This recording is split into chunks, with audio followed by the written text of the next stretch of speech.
ಎಲ್ರಿಗೂ ನಮಸ್ಕಾರ ಪ್ರಿಯ ವೀಕ್ಷಕರೇ, ನಾನು ನಿಮ್ಮ ಕೃಪಾ. ನನ್ನ ಗುರುಪರಂಪರೆ ಯೂಟ್ಯೂಬ್ ಚಾನೆಲ್ಗೆ ಸ್ವಾಗತ. ಎಷ್ಟೋ ಜನಕ್ಕೆ ಮನೆಯಲ್ಲಿ ಹಲವಾರು ಅಡೆತಡೆಗಳಿರುತ್ತೆ. ಒಂದು ವಿವಾಹ ಆಗಿರ್ಬೋದು, ಒಂದು ಸಂತಾನ ಆಗಿರ್ಬೋದು, ಉದ್ಯೋಗದಲ್ಲಿ ಪ್ರಗತಿ ಆಗದೇ ಇರ್ಬೋದು, ಅಥವಾ ಒಂದು ಪ್ರಮೋಷನ್ ಆಗಿರ್ಬೋದು, ಅಥವಾ ಅನಾರೋಗ್ಯದ ಸಮಸ್ಯೆಗಳಾಗಿರ್ಬೋದು, ಅಥವಾ ಮಕ್ಕಳಿಗೆ ವಿದ್ಯಾಭ್ಯಾಸದ ಸಮಸ್ಯೆಗಳಾಗಿರ್ಬೋದು. ಹಲವಾರು ಮನುಷ್ಯ ಅಂತ ಹೇಳಿದಾಗ ಭೌತಿಕ ಜೀವನದಲ್ಲಿ ಇರೋದ್ರಿಂದ ಹಲವಾರು ಸಮಸ್ಯೆಗಳು ಬರುತ್ತೆ. ನಾವು ಇತ್ತೀಚಿನ ದಿನಗಳಲ್ಲಿ ಏನ್ ಮಾಡಿದೀವಿ ಅಂದ್ರೆ, ನಮ್ಮ ಕುಲದೇವರಿಗೆ ಹೋಗಲ್ಲ. ಒಂದು ಎರಡನೇದಾಗಿ ಕುಲದೇವ್ರನ್ನೇ ಮರ್ತೇ ಬಿಟ್ಟಿರ್ತೀವಿ. ಅಂತಹ ಸಂದರ್ಭದಲ್ಲಿ ನಾವು ಆಷಾಢ ಮಾಸ ಆರಂಭ ಆಗುವಾಗ ಅಥವಾ ಪ್ರತಿ ಶುಕ್ರವಾರಗಳಲ್ಲೂ ನಾವು ನಮ್ಮ ಕುಲದೇವರನ್ನು ಯಾವ ರೀತಿ ಮೊರೆ ಹೋಗಿ ಈ ಪರಿಹಾರವನ್ನ ಮಾಡ್ಕೋಬೇಕು ಅಂತ ಹೇಳ್ತಾ ಹೋಗ್ತೀನಿ ಪ್ರಿಯ ವೀಕ್ಷಕರೇ. ದಯಮಾಡಿ ಸ್ವಲ್ಪ ಅರ್ಥ ಮಾಡ್ಕೋಬೇಕು. ಮೊದಲನೇದಾಗಿ ಸಣ್ಣ ಪುಟ್ಟದಕ್ಕೆಲ್ಲ ಫೋನ್ ಮಾಡಿ ಮೇಡಮ್ ಅದು ಹೇಗೆ ಇದು ಹೇಗೆ ಅಂತ ಕೇಳಲೇಬೇಡಿ. ಯಾಕಂದ್ರೆ ಪ್ರತಿಯೊಂದು ಕಾನ್ಸೆಪ್ಟ್ ನಾನು ಕ್ಲಿಯರ್ ಆಗಿ ಕೊಟ್ಟಿರ್ತೀನಿ. ವಾರ ಮೆನ್ಷನ್ ಮಾಡಬೇಕಾದ್ರೆ ವಾರ ಮೆನ್ಷನ್ ಮಾಡ್ತೀನಿ. ಅಮಾವಾಸ್ಯೆ ಹುಣ್ಣಿಮೆ ಅಂತಂದ್ರೆ ಅಮಾವಾಸ್ಯೆ ಹುಣ್ಣಿಮೆನ ಮೆನ್ಷನ್ ಮಾಡಿರ್ತೀನಿ. ತಿಥಿ ಮಾಡಬೇಕಿದ್ರೆ ತಿಥಿನ ಮಾಡಿ ಹೇಳಿರ್ತೀನಿ. ಇಲ್ಲದಿದ್ರೆ ನೀವು ಜನರಲ್ ಆಗಿ ಯಾವ ದಿನವೂ ಬೇಕಾದ್ರೂ ನೀವು ಮಾಡ್ಬೋದು. ಇದು ಸ್ಪೆಸಿಫಿಕ್ ಆಗಿ ಹೇಳ್ತಾ ಇದ್ದೀನಿ. ಆಷಾಢ ಮಾಸದ ಶುಕ್ರವಾರ, ಈಗ ನೆಕ್ಸ್ಟ್ ಮಂತ್ ಅಂದ್ರೆ ಜುಲೈ 6 ನಂತರ ಆಷಾಢ ಮಾಸ ಶುರುವಾಗುತ್ತೆ. ಸೊ ಇದೆಲ್ಲ ಕೊಡ್ತಾ ಇರೋ ಟಿಪ್ಸ್ ಬಂದು ಆಷಾಢ ಮಾಸದಲ್ಲಿ ನಿಮ್ಮ ಕುಲದೇವರ ಮೊರೆ ಹೋಗಿ ಯಾವ ರೀತಿ ನಮ್ಮ ಜೀವನದಲ್ಲಿ ಆಗುವಂತ ಹಲವಾರು ಸಮಸ್ಯೆಗಳಿರುತ್ತೆ ಮನುಷ್ಯ ಅಂದಾಗ, ಅಂತದ್ನ ನೀವು ಪರಿಹಾರ ಮಾಡಿಕೊಳ್ಳುವಂತ ಕ್ರಮ ಅಂತ ಹೇಳ್ಬಿಟ್ಟು. ಸೊ ನೋಡಿ, ಇಲ್ಲಿ ಮೊದಲಿಗೆ ಬಂದು ನಾವು ತಗೋಬೇಕಾಗಿರುವಂತದ್ದು ಒಂದು ಸಣ್ಣದಾಗಿರುವಂತಹ ಒಂದು ಹಿತ್ತಾಳೆ ತಟ್ಟೆ ಆದ್ರೂ ತಗೋಬಹುದು, ಅಥವಾ ಬೆಳ್ಳಿ ತಟ್ಟೆ ಆದ್ರೂ ತಗೋಬಹುದು, ಅಥವಾ ಸ್ಟೀಲ್ ತಟ್ಟೆ ಆದ್ರೂ ತಗೋಬಹುದು, ಅಥವಾ ಮಣ್ಣಿನ ತಟ್ಟೆ ಅಂತ ನಾವು ಏನ್ ಹೇಳ್ತೀವೋ ಆ ಮಣ್ಣಿನ ತಟ್ಟೆಯನ್ನು ಸಮೇತ ನೀವು ತಗೋಬಹುದು ಪ್ರಿಯ ವೀಕ್ಷಕರೇ. ಇದನ್ನ ತಗೊಂಡು ನೀವೇನ್ ಮಾಡ್ಬೇಕು ಅಂತಂದ್ರೆ ಶುದ್ಧವಾಗಿ ತೊಳ್ಕೋಬೇಕು. ಅದರ ಜೊತೆಗೆ ಒಂದು ಸಣ್ಣ ಮಡಿಕೆಯನ್ನು ತಗೋಬೇಕಾಗುತ್ತೆ. ಕೆಂಪು ಮಡಿಕೆಯನ್ನು ನೀವು ತಗೋಬೇಕಾಗುತ್ತೆ. ಆ ನಂತರದಲ್ಲಿ ನೀವೇನ್ ಮಾಡ್ಬೇಕು ಅಂದ್ರೆ ಅರಿಶಿನ ಅಂದ್ರೆ ಚೆನ್ನಾಗಿ ತೊಳ್ಕೊಳ್ಳಿ. ಮಡಿಕೆ ಮತ್ತೆ ಆ ತಟ್ಟೆಯನ್ನು ತೊಳ್ಕೊಳ್ಳಿ. ಅದನ್ನ ತೊಳೆದ ನಂತರ ಕೆಳಗಡೆ ಅದಕ್ಕೆ ಇಡಕ್ಕೆ ಒಂದು ಸಪೋರ್ಟ್ ಬೇಕು. ಆ ನಂತರದಲ್ಲಿ ನೀವು ಅದರ ಕೆಳಗಡೆಗೆ ಬಂದುಬಿಟ್ಟು ನೀವು ಒಂದು ರಂಗೋಲೆಯನ್ನು ಹಾಕಿ, ಅಷ್ಟದಳದ ರಂಗೋಲೆಯನ್ನು ಹಾಕಿ ಆ ಮಡಿಕೆಯನ್ನು ಇಡಬೇಕು. ಅದರ ಮೇಲೆ ನೀವೇನ್ ಮಾಡಬೇಕು, ಆ ಕುಂಭ ಅಥವಾ ಮಡಿಕೆ ಏನಿದೆ ಅದಕ್ಕೆ ಶುದ್ಧವಾಗಿ ಅರಿಶಿಣವನ್ನ ಸವರಬೇಕು. ಅರಿಶಿಣವನ್ನ ಸವರಿದ ನಂತರ ಅದರ ಕಂಠ ಅಂತ ಏನಿದೆ, ಅದು ಬಾಯಿ ಅಂತ ಏನಿದೆ, ಅದು ಎಲ್ಲದರ ಕಡೆಗೆ ನೀವೇನ್ ಮಾಡಬೇಕು, ಅರಿಶಿಣ ಮತ್ತು ಕುಂಕುಮವನ್ನ ಹಚ್ಚಬೇಕು. ಇದು ಬಂದು ಹೆಣ್ಣು ದೇವತೆಗಾದ್ರೆ. ಅಕಸ್ಮಾತ್ ಕೆಲವರು ಕುಲದೇವರು ಬಂದು ಗಂಡು ದೇವರಾಗಿದ್ರೆ ನಾವು ಯಾವ ರೀತಿ ಮಾಡಬೇಕು ಅಂತಂದ್ರೆ, ಅರಿಶಿಣ ಮಾತ್ರ ಹಚ್ಚಿ ಆ ನಂತರದಲ್ಲಿ ವಿಭೂತಿಗಳನ್ನ ನೀವೇನ್ ಮಾಡ್ಬೇಕು ಅಂದ್ರೆ, ಇದು ಕುಂಭ ಅಂತ ಅನ್ಕೊಳ್ಳಿ, ಈ ತರ ಪಟ್ಟೆ ಪಟ್ಟೆ ರೀತಿಯಲ್ಲಿ ಇಡ್ತಾ ಹೋಗಿ. ಕೆಲವರು ಏನ್ ಮಾಡ್ತಾರೆ, ಈ ತರನೂ ಇಡ್ತಾರೆ, ಕೆಲವರು ಈ ತರನೂ ಇಡ್ತಾರೆ. ಯಾಕಂದ್ರೆ ನಾಮದ ರೀತಿಯಲ್ಲೂ ಇಡ್ತಾರೆ, ಅಡ್ಡದಲ್ಲೂ ಇಡ್ತಾರೆ. ಸೊ ಅದು ನಿಮ್ಮ ಕುಲದೇವರಿಗೆ ನೋಡ್ಕೊಂಡು ನೀವು ಮಾಡ್ಕೊಳ್ಳಿ ಪ್ರೇಕ್ಷಕರೇ. ಇಲ್ಲ ನಮ್ಗೆ ಗೊತ್ತೇ ಇಲ್ಲ ಮೇಡಮ್, ಕುಲದೇವರು ಯಾರು ಅಂತ ಗೊತ್ತಿಲ್ಲ ಅಂತಂದ್ರೆ, ನೀವು ಶೈವ ಸಂಪ್ರದಾಯದವ್ರು ಏನಾದರೂ ಆಗಿತ್ತು ಅಂತಂದ್ರೆ ಹೀಗೆ ಅಡ್ಡವಾಗಿ ಇಟ್ಕೊಳ್ಳಿ.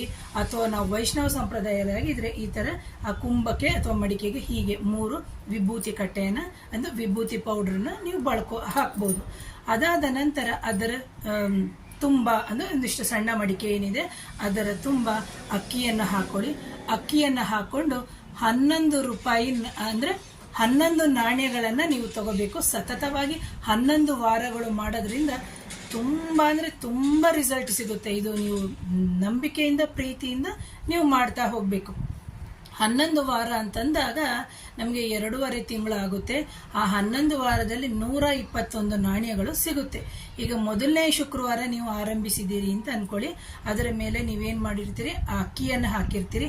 ಅಕ್ಕಿ ಹಾಕಿದ ನಂತರ 1 ರೂಪಾಯಿಯ ನಾಣ್ಯಗಳನ್ನ ನೀವು ನಿಮ್ಮ ಕುಲದೇವರಿಗೆ ನೆನೆಸ್ಕೊಂಡು ಹಾಕ್ಬೇಕು. ನಿಮ್ಗೆ ಯಾವ ಸಂಕಷ್ಟ ಇದೆ, ಮಕ್ಕಳಾಗ್ತಾ ಇಲ್ವಾ, ಅಥವಾ ಯಾವುದೋ ನೆಗೆಟಿವ್ ಎನರ್ಜಿ ಇದೆಯಾ, ಯಾರೋ ಮಾಂತ್ರಿಕ ಬಾಧೆ ಮಾಡಿಸಿದಾರ, ಅಥವಾ ವಿದ್ಯಾಭ್ಯಾಸ ಹಾಕಕ್ಕಾಗ್ತಾ ಇಲ್ವಾ, ಅಥವಾ ಒಂದು ಫಾರಿನ್ಗೆ ಹೋಗ್ಬೇಕಾಗ್ತಾ ಇಲ್ವಾ, ಯಾವುದೇ ಸಮಸ್ಯೆ ಇರಲಿ ಅದಕ್ಕೆ 11 ನಾಣ್ಯಗಳನ್ನ ನೀವು ಹಾಕಿ. ಅದಾದ ನಂತರ ನೀವೇನ್ ಮಾಡ್ಬೇಕು, ಮನಸೋ ಇಚ್ಛೆ ಬೇಡ್ಕೋಬೇಕು. ಯಾಕೆಂದ್ರೆ ಆ ಕುಂಭ ಬಂದು ಅಥವಾ ಆ ಮಡಿಕೆ ಅಂತ ಏನ್ ಹೇಳ್ತೀವಿ ಅದು ಬಂದು ನಿಮ್ಮ ಕುಲದೇವರ ಸ್ವರೂಪ ಅಂತಾನೆ ತಿಳ್ಕೋಬೇಕು.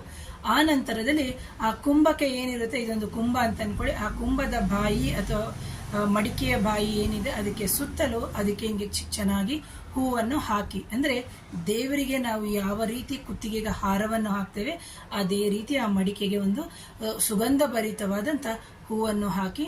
ಆ ನಂತರದಲ್ಲಿ ಧೂಪ, ದೀಪ, ನೈವೇದ್ಯ ಎಲ್ಲಕ್ಕೂ ನೀವು ರೆಡಿ ಮಾಡ್ಕೋಬೇಕು. 5 ಥರವಾಗಿರುವಂಥ ಹಣ್ಣುಗಳನ್ನ ನೀವು ರೆಡಿ ಮಾಡ್ಕೋಬೇಕಾಗುತ್ತೆ. ಈಗ ಕುಂಭ ಇಟ್ಟಾಯಿತು. ಅದಾದ ನಂತರ ನೀವು ಅದರ ಮೇಲೆಗೆ ಏನು ಮಾಡಬೇಕು ಅಂತಂದರೆ, ಬೆಳ್ಳಿ ತಟ್ಟೆ ಆದರೂ ತಗೊಳ್ಳಿ, ಅಥವಾ ಹಿತ್ತಾಳೆ ತಟ್ಟೆನಾದರೂ ತಗೊಳ್ಳಿ, ಅಥವಾ ಮಡಿಕೆ ಉಪಯೋಗಿಸೋರು ಮಡಿಕೆಗೇನೆ ತಗೊಳ್ಳಿ. ನಾನು ಜಾಸ್ತಿ ಮಣ್ಣಿನ ಇದಕ್ಕೆ ತುಂಬ ಆದ್ಯತೆಯನ್ನು ಕೊಡ್ತೀನಿ.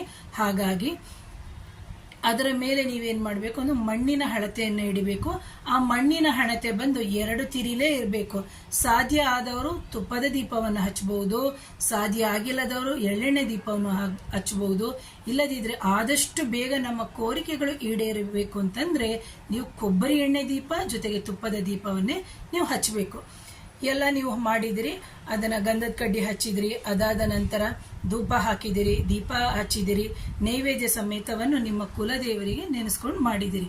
ಅದಾದ ನಂತರ ನೀವೇನ್ ಮಾಡಬೇಕಾಗುತ್ತೆ ಅಂತಂದ್ರೆ, ದೀಪ ಶುಕ್ರವಾರ ಹಿಂಗೆ ಉರಿತಾ ಇದೆ, ಯಾವುದೇ ಕಾರಣಕ್ಕೂ ನೀವಾಗಿ ಕೆಡ್ಸಕ್ ಹೋಗ್ಬೇಡಿ, ಅದು ತಾನಾಗೆ ಕೆಟ್ಟೋಗ್ಲಿ. ನೆಕ್ಸ್ಟ್ ಡೇ ಶನಿವಾರಕ್ಕೆ ನೀವು ತೆಗೆದ್ಬಿಟ್ಟು ಏನ್ ಮಾಡಬೇಕು ಅಂತಂದ್ರೆ, ಆ ಕುಂಭವನ್ನ ತೆಗೆದ್ಬಿಟ್ಟು ಏನ್ ಮಾಡಬೇಕು ಅಂತಂದ್ರೆ, ಅದರಲ್ಲಿರುವಂತಹ 11 ನಾಣ್ಯಗಳು ಅಂತ ಏನಿದೆ, ಆ ನಾಣ್ಯವನ್ನ ತೆಗೆದು ಹಳದಿ ಕಲರ್ ಬಣ್ಣದ ಬಟ್ಟೆ ಅಂತ ನಾವೇನ್ ಹೇಳ್ತೀವಿ, ಆ ಹಳದಿ ಕಲರ್ ಬಣ್ಣದ ಬಟ್ಟೆಯಲ್ಲಿ 11 ನಾಣ್ಯಗಳನ್ನ ಕಟ್ಟಿಡಿ. ಅದಾದ ನಂತರ ಆ ನಾಣ್ಯಗಳನ್ನ ಬಟ್ಟೆಯನ್ನ ತೆಗೆದು ನಿಮ್ಮ ಕುಲದೇವರ ಅಥವಾ ನಿಮ್ಮ ದೇವತಾ ಕೋಣೆಯಲ್ಲೇ ಇಡಿ. ಅದಾದ ನಂತರ ಮುಂದಿನ ಶುಕ್ರವಾರ ನೀವು ಏನು ಮಡಿಕೆಗೆ ಅಕ್ಕಿ ಹಾಕಿದಿರಿ, ಆ ಅಕ್ಕಿಯನ್ನ ನೀವು ಸಿಹಿಯಾದ್ರೂ ಮಾಡ್ಕೋಬಹುದು ಅಥವಾ ಅನ್ನನಾದ್ರೂ ಮಾಡ್ಕೋಬಹುದು, ನೀವು ಅದನ್ನ ಬಳಸ್ಕೋಬಹುದು. ಇದನ್ನ ಹೊರಗಡೆ ಅವರಿಗೆ ಕೊಡೋಂಗಿಲ್ಲ. ನೀವು ಓನ್ಲಿ ಮನೆಯವರು ಯಾರಿರ್ತೀರಿ ಅವ್ರು ಮಾತ್ರ ಯೂಸ್ ಮಾಡಬೇಕು. ಆ ನಂತರದಲ್ಲಿ ನೀವೇನ್ ಮಾಡಬೇಕು ಅಂದ್ರೆ, ಸತತವಾಗಿ ಸೇಮ್ 11 ಫ್ರೈಡೇಸ್ ಅಂತ ನಾನು ಏನ್ ಹೇಳಿದೆ, 11 ಶುಕ್ರವಾರನು ಇದೇ ರೀತಿ ಮಾಡ್ತಾ ಹೋಗ್ಬೋದು. ಕಂಟಿನ್ಯೂಸ್ ಆಗಿ ಇಡಬೇಕಾ? ಖಂಡಿತ ಇದರ ಅವಶ್ಯಕತೆ ಇಲ್ಲ. 11 ಶುಕ್ರವಾರಗಳು ಮಾಡಿ. ನಿಮಗೆ ಆಗುವಂತಹ ತೊಂದರೆಗಳು ಖಂಡಿತವಾಗ್ಲೂ 11 ಶುಕ್ರವಾರದಲ್ಲಿ ಆಗೇ ಆಗುತ್ತೆ. ಇದೆಲ್ಲಾನು ನಿಜ. ಇದೆಲ್ಲ ಆಗ್ಬಿಡ್ತದ ಆಗಲ್ವಾ ಅಂತ ಡೌಟ್ ಇಂದ ಮಾಡ್ಲೇಬೇಡಿ. ಈಗ ಎಕ್ಸಾಂಪಲ್ಸ್, ಯಾವುದೋ ಒಂದು ಡಾಕ್ಟರ್ ಒಂದು ಮೆಡಿಸಿನ್ ಹುಷಾರಿಲ್ಲ ಅಂತ ಹೋಗಿ ಒಂದು ಡಾಕ್ಟರ್ ಹಾಸ್ಪಿಟ್ಲಿಗೆ ಹೋಗಿರ್ತಾರೆ, ಅವರೊಂದು ಪ್ರಿಸ್ಕ್ರಿಪ್ಷನ್ ಕೊಟ್ಟಿರ್ತಾರೆ. ಇದನ್ನ ನಾವು ತಗೊಂಡು ಹೋಗ್ಬಿಟ್ಟು ಮೆಡಿಕಲ್ ಶಾಪಲ್ಲಿ ಈ ಮೆಡಿಸಿನ್ ತಗೊಂಡ್ರೆ ಕಮ್ಮಿ ಆಗುತ್ತಾ ಕಮ್ಮಿ ಆಗಲ್ವಾ ಅಂತ ಅವ್ನು ಕೇಳಿದ್ರೆ ಏನಂತಾನೆ, ಡಾಕ್ಟರ್ ಬರ್ಕೊಟ್ಟಿದ್ದಾರೆ ನಂಬಿಕೆಯಿಂದ ತಗೊಳ್ಳಿಯಮ್ಮ ಅಂತ ಹೇಳಲ್ವಾ? ಅದೇ ತರನೇ ನಾನು ಹೇಳುವಂತಹ ಪರಿಹಾರವನ್ನು ಶ್ರದ್ಧಾ ಭಕ್ತಿಯಿಂದ ಇಟ್ಕೊಂಡು ಕೇಳಿ ಮಾಡಿದ್ರೆ ಖಂಡಿತವಾಗ್ಲೂ ಒಳ್ಳೇದಾಗುತ್ತೆ. ಆ ನಂತರದಲ್ಲಿ ನೀವೇನ್ ಮಾಡಬೇಕು, 5 ರೀತಿಯ ಫಲಗಳನ್ನ ನೀವು ಏನು ದೇವರಿಗೆ ನೈವೇದ್ಯ ಮಾಡಿರ್ತೀರಿ, 5 ರೀತಿಯ ಫಲಗಳನ್ನ ನೀವು ನಿಮ್ಮ ಮನೆಯವರು ಅಥವಾ ನಿಮ್ಮ ಮಕ್ಕಳು, ಗಂಡ, ಅಜ್ಜಿ, ತಾತ ಅವರೆಲ್ಲ ಇತ್ತು ಅಂದ್ರೆ ನೀವು ಆ ಫಲಗಳನ್ನ ಭಕ್ಷ್ಯ ಅಂದ್ರೆ ನೀವು ನೈವೇದ್ಯ ಆದ್ಮೇಲೆ ನೀವು ತಿನ್ಬೇಕು. ಇತರರಿಗೆ ನೀವು ಕೊಡೋದು ಬೇಡ. ಆ ನಂತರ ಏನ್ ಮಾಡಬೇಕು ಅಂತಂದ್ರೆ, ನೀವು ಆ ತಟ್ಟೆ ಏನಿದೆ ಅಥವಾ ಕುಂಭ ಏನಿದೆ ಅದನ್ನ ಪ್ರತ್ಯೇಕವಾಗಿ ಇಡಿ. ಇದಾದ ನಂತರ 11 ವಾರಗಳು ಆದ ನಂತರ ನಿಮಗೆ ಮತ್ತೆ ಇನ್ನೊಂದು ಯಾವುದೋ ಕಷ್ಟ ಇದೆ ಅಂತಂದಾಗ ಸತತವಾಗಿ ಮುಂದುವರಿಸಿ. ಸಾಧ್ಯ ಆದ್ರೆ ಈ 11 ನಾಣ್ಯಗಳು ಏನು ಕಟ್ಟಿಟ್ಟಿರ್ತೀರಿ, ಎವ್ರಿ ಫ್ರೈಡೇಸು ಆ ನಾಣ್ಯಗಳನ್ನ ಬದಲಾವಣೆ ಮಾಡ್ತಾ ಹೋಗ್ಬೇಕು. ಹಳದಿ ಬಟ್ಟೆಯಲ್ಲಿ ಕಟ್ಟಿರ್ತೀರಿ, ಎಗೇನ್ ನೆಕ್ಸ್ಟ್ ಫ್ರೈಡೆ ಬಂದು ಇನ್ನೊಂದು 11 ನಾಣ್ಯಗಳನ್ನ ತಗೋಬೇಕು. ಇದು ಬಂದು ನಿಮ್ಮ ಕುಲದೇವರ ದೇವಸ್ಥಾನಕ್ಕೆ ಹುಂಡಿಗಾದ್ರೂ ಹಾಕ್ಬೋದು, ಅಥವಾ ಅದ್ರ ಜೊತೆಗೆ 121 ರೂಪಾಯಿ ಜೊತೆಗೆ ಇನ್ನೂ ಸೇರಿಸ್ಬಿಟ್ಟು ಆ ದೇವಸ್ಥಾನದಲ್ಲಿ ಯಾರಿರ್ತಾರೆ ಅವ್ರಿಗೆ ಕೇಳ್ಬೋದು, ಏನ್ ದೇವಸ್ಥಾನಕ್ಕೆ ಒಂದು ಲೈಟ್ ಬೇಕಾ, ಒಂದು ಚೇರ್ ಬೇಕಾ, ಅಥವಾ ಒಂದು ಹೂವಿನ ಗಿಡ ಕೊಡ್ಬೇಕಾ, ಅಥವಾ ಅನ್ನದಾನಕ್ಕೆ ಕೊಡ್ಬೇಕಾ, ಅಥವಾ ಹಾಲು ಯಾವುದಕ್ಕಾದ್ರೂ ಒಂದು ಸಹಾಯವನ್ನ ನೀವು ಮಾಡಬಹುದು ಅಥವಾ ಮಾಡ್ತೀನಿ ಅಂತಾನೆ ಅನ್ಕೊಳ್ಳಿ. ಅದಾದ ನಂತರ ನಿಮ್ಮ ಎಲ್ಲ ಕಾರ್ಯಗಳು ಮುಗಿದ ನಂತರ ನಿಮ್ಮ ಕುಲದೇವರ ದೇವಸ್ಥಾನಕ್ಕೆ ಹೋಗಿ ನಿಮ್ಮ ಕುಲದೇವರಿಗೆ ಸಂಬಂಧಪಟ್ಟಿರುವಂತಹ ಒಂದು ನೈವೇದ್ಯವನ್ನು ಮಾಡಿ ಅಲ್ಲಿ 4-6 ಜನಕ್ಕೆ ಒಂದು ಅನ್ನದಾನವನ್ನ ಮಾಡಿ ಬರಬೇಕು. ಅದಕ್ಕಿಂತ ಮುಂಚೆ 11ನೇ ವಾರ, ಕೊನೆಯ 11ನೇ ವಾರದಲ್ಲಿ ಏನ್ ಮಾಡಬೇಕು ಅಂದ್ರೆ, ನಿಮ್ಮ ಮನೆಗೆ ಯಾರಾದ್ರೂ ಸುಮಂಗಲಿಯರನ್ನ ಕರೆದ್ಬಿಟ್ಟು ಅವರಿಗೆ ಇಷ್ಟ ಆಗುವಂತಹ ಒಂದು ಏನು ಬಳೆ ಆಗಿರ್ಬೋದು, ಅಥವಾ ಕೊಡ್ಬೇಕು ಅಂದಾಗ ಯಾರೋ ಕೊಟ್ಟಿರೋಂಥ ಬಳೆಗಳನ್ನ ಕೊಡ್ಬೇಡಿ. ನೀವೇ ಅವ್ರ ಸೈಜ್ ಕೇಳ್ಬಿಟ್ಟು 2 ಹಾರ, 2 ಎಂಟ ಅಥವಾ 2 ಈ ತರದ್ದು ಗಾಜಿನ ಬಳೆಗಳು, ಬ್ಲೌಸ್ ಪೀಸು ನಿಮ್ಗೆ ಸಾಧ್ಯವಾಗಿದ್ರೆ ಕಾಟನ್ ಸೀರೆ ಅಥವಾ ಈ ತರ ಉಪಯೋಗಿಸುವಂತಹ ಒಂದು ವಸ್ತುಗಳನ್ನ ನೀವು ಕೊಡೋದ್ರಿಂದ ಏನಾಗುತ್ತೆ, ಅವರ ಆಶೀರ್ವಾದವೂ ಸಿಗುತ್ತೆ.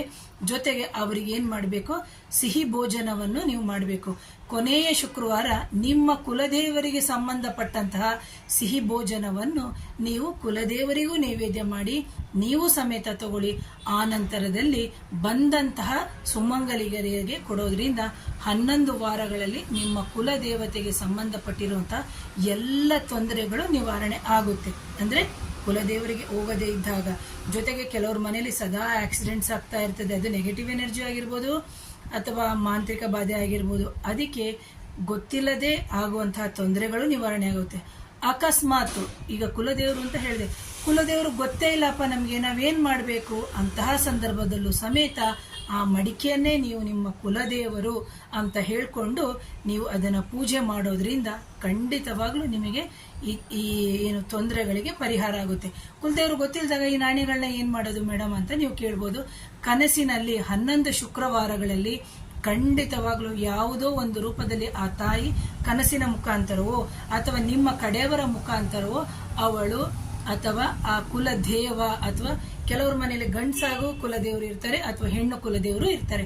ಅಂತಹ ಸಂದರ್ಭದಲ್ಲಿ ಅಜ್ಜಿ ತಾತನ ಕಡೆಯಿಂದನೋ ಅಥವಾ ಸಂಬಂಧ ಕಡೆಯರೋ ಚಿಕ್ಕಪ್ಪ ಚಿಕ್ಕಮ್ಮನ ಕಡೆದು ಯಾವುದೋ ರೂಪದಲ್ಲಿ ನಿಮಗೆ ನಿಮ್ಮ ಕುಲದೇವರು ಯಾರು ಅಂತ ತಿಳಿಯಲ್ಪಡುತ್ತೆ. ಸೊ ಅಲ್ಲಿ ತನಕ ಕಾದ್ಬಿಟ್ಟು ನೀವೇನ್ ಮಾಡಬೇಕಾಗುತ್ತೆ, ಆ ದೇವಸ್ಥಾನಕ್ಕೆ ತಗೊಂಡೋಗಿ ಕೊಡೋದು ಅಂತ ಪರಿಹಾರವನ್ನು ನೀವು ಮಾಡ್ಕೊಳ್ಳೋದ್ರಿಂದ ಖಂಡಿತವಾಗ್ಲೂ ಆಷಾಢ ಮಾಸದಲ್ಲಿ ಬರುವ ಶುಕ್ರವಾರಗಳಲ್ಲಿ ಕುಲದೇವರ ಮೊರೆಯನ್ನು ಹೋಗಿ ಈ ಪರಿಹಾರವನ್ನು ಮಾಡ್ಕೊಳ್ಳಿ. ಈ ವಿಡಿಯೋವನ್ನು ಮೊದಲನೇ ಬಾರಿಗೆ ಯಾರು ನೋಡ್ತಾ ಇದ್ದೀರಿ, ದಯವಿಟ್ಟು ನನ್ನ ಚಾನಲ್ನ ಲೈಕ್ ಮಾಡಿ, ಶೇರ್ ಮಾಡಿ, ಕಮೆಂಟ್ ಮಾಡಿ. ಎಷ್ಟೋ ಜನಕ್ಕೆ ಕುಲದೇವರ ಬಗ್ಗೆ ಗೊತ್ತಿರಲ್ಲ. ಸೊ ಇದನ್ನ ನೀವು ಮಾಡ್ತಾ ಹೋದ್ರೆ ಖಂಡಿತವಾಗ್ಲೂ ನಿಮ್ಮ ಜೀವನದಲ್ಲಿ ಆಗುವಂತಹ ಹಲವಾರು ಸಮಸ್ಯೆಗಳು ನಿಮ್ಮ ಜೀವನದಲ್ಲಿ ಬಗೆಹರಿಯುತ್ತೆ ಅಂತ ಹೇಳ್ತೀನಿ ಪ್ರೇಕ್ಷಕರೇ. Once again thank you.